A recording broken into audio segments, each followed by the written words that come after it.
میرے مدرسے کا ایک شاگرد ایک بچہ ملتان گیا آئی ٹیسٹ کروانے. وہاں کلینک کے باہر ویٹنگ روم میں 50-60 مریض بیٹھے تھے. ایک بزرگ تشریف لائے، سفید پگڑی، کافی رنگین پگڑی، سفید داڑھی. تو ان کے لیے کھڑا ہو گیا کہ آپ یہاں تشریف لائیں. تو اس کے بھی پگڑی تھی سفید اور داڑھی. تو کہا تم ہو کون؟ کہا جی میں طالب علم. کدھر پڑھتے ہو؟ کہا جی میں طارق جمیل صاحب کے مدرسے میں پڑھتا ہوں. تو اس نے منہ پہ تھوک دیا، منہ پہ تھوک دیا.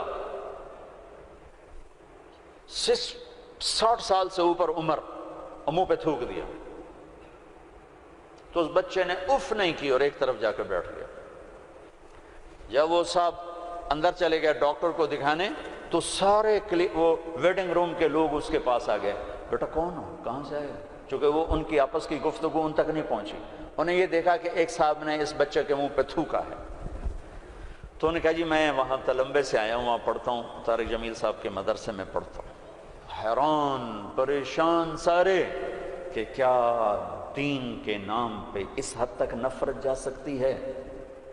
اللہ کے واسطے میرے بچوں اس نفرت کا شکار نہ ہو، ورنہ تم سب سے بڑے دشمن ہو گئے اپنے دین کے، اور تم سب سے بڑے غدار ہو گئے اپنے نبی کے اور قرآن کے اور شریعت کے.